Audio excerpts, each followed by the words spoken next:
Hey everybody, Ralph Havens here, and walking around one of actually my favorite big city so far on Earth, Vancouver, British Columbia, Canada. That's Stanley Park over there. There's a mountain back behind there called Cypress Mountain. Back in 2008, I think, somewhere in there, I proposed to Jen, and we got married in 2010 up here in Vancouver. We were living up living down in San Diego at the time, and I always wanted to live up here, and somehow found my way here through lots of very twisted turns and some hardship for sure. And today I was thinking, you know what, I'm up early. Jen and Ben and Baden are all asleep, and so I thought I'd make a video. I've been away from my videos for a while, and the internet and power went out up by Mount Baker, Washington. It's one of the things about living out there, kind of near the wilderness, is the power goes out when there's a lot of rain and wind, which happens every year a couple times, it seems. So I'm out here making a video, and what came to me today was, you know, there's all sorts of cool dreams people have. I had a dream of living right here, actually, in the Pacific Northwest. Yet I found myself living in San Diego, which is a great place, of course, but I wanted to live in the Pacific Northwest. I just love the rain. I love the trees. I love Vancouver. What a great city. If you haven't been here, it's just amazing. I'm out by Cole Harbor, and so today's video is all about your dream and what do you want. Now, one of the things I've found is there's dreams without some sort of action, some sort of plan, some sort of activity, movement towards it. They're just kind of nice ideas, right? You know, dreams are just kind of nice ideas. But there's things that I found that are really important, it seems, to for people that want to get their dreams, get what they want. And so that's what this video is about. Now, what I found is that there's some key pieces. One is that you have to have a big enough reason for your dream, a big enough why.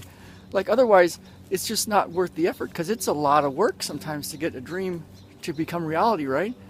So you can do some of the exercises that we've done in some of the other videos of why do you want your dream to come true? What is it about your dream that really excites you, and what's it about? So that's the first step. And if you want more of this kind of thing, I've got a whole bunch of stuff in my Enlighten Up and Get What You Want class. You can get it at ralphhavens.com/enlighten up and go get a bunch of cool stuff, some free stuff, some more videos, and some more information about this masterclass that I've developed over the years of having to go through a bunch of stuff, hardship, and then ending up here in the Pacific Northwest. And I'll show you around.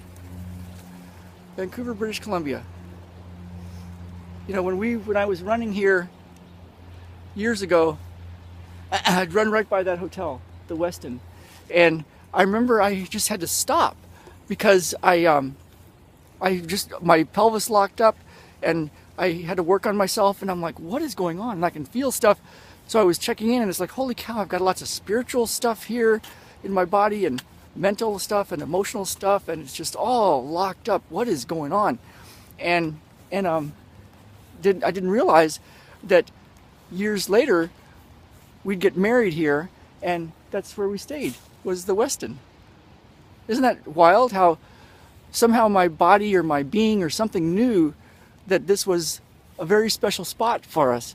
And I always felt it, and I didn't even know Jen back then, barely knew her. I think she might have been already starting to show up around a class that I was taking, but we hadn't started going out. But every time I ran by that place, I would have to stop and work on myself, because all sorts of mental, emotional, spiritual stuff came out of my pelvis. And I was like, wow, what is going on? So when I did my big why, I was sitting at one of my vacation spots, which is actually that way about, not even a mile, half a mile here, a bench on the bay side, the other side, and I just wrote down what I wanted in life. And it was Jen. I knew Jen at that time, but hadn't started going out. And 2 kids, and living up in the Pacific Northwest in Vancouver is where I thought. And I wrote it all out in great detail, and it was cool. And then I went back, and we started going out, and it turned into quite an adventure, and we ended up here. So when you have your dream, what is it you want, and why do you want it? You know, why do you want it? That's the first step, it seems. You know, and so then the next step is to have some sort of strategy. Like, what are you going to do? Like, you know, for me, I had to ask the girl out, right? I had to actually take a step and put it out there, and I had to start to do stuff, and so what is your strategy? What kind of strategy do you have? And of course, it can change as you go along. But what's the initial strategy, and are you willing to do it? Is it worth enough to start to actually do it and to go through some inner angst over stuff that's not so comfortable? And are there any skills you need? Like, do you need skills for business or for relationships, or some other skills that you need to get what you want? So that's the thing. It's so beautiful out here. And so strategy, skills. Is there an environment that you need to put yourself in? Are you just around the wrong people that keep bringing you down? And the internal environment, are you thinking certain thoughts? Like, are you always talking about how bad it is, or, you know, how it can't be done, or the state of affairs with the politics, or things, you know, what's going through your internal environment?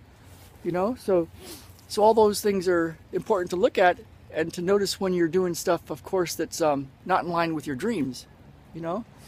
And then there's something else that I found that I didn't know up until just about a year ago. And there's a way to go when you're doing all this stuff, dreaming your big dream, and seeing if it's big enough, and why you want it, and the strategy and the skills, and getting your environment, your internal environment right, and your external environment. It can push a lot of buttons, right? It can make a lot of internal angst show up. And what I found is there's a way to quickly find what that inner angst is, and to clear it, to really clear it, to clear it fast, to know exactly how to clear it and what to do, so that all day long when it shows up, you can clear it quickly. And you can also use it as a daily meditation type activity, a thing that you do every day to clear the stuff that's in the way. So that when you're doing the strategy and the skills and changing your environment and changing your thoughts and dreaming your big dream, and it's pushing your buttons, right? You know what to do. So that's basically the enlighten up and get what you want way of living. And it's what I learned after many years of this. So let me, it looks like we're losing our power. And so I'm going to go ahead and sign off. Go ahead and grab some really cool stuff at ralphhavens.com/enlighten up. And I'm losing power on this phone, so I'm going to go ahead and take a walk. Jen and I actually, this is where we had our reception, Cole Harbor Community Center, looking out over the Cole Harbor. It's beautiful, huh? All right, you guys, have a great day.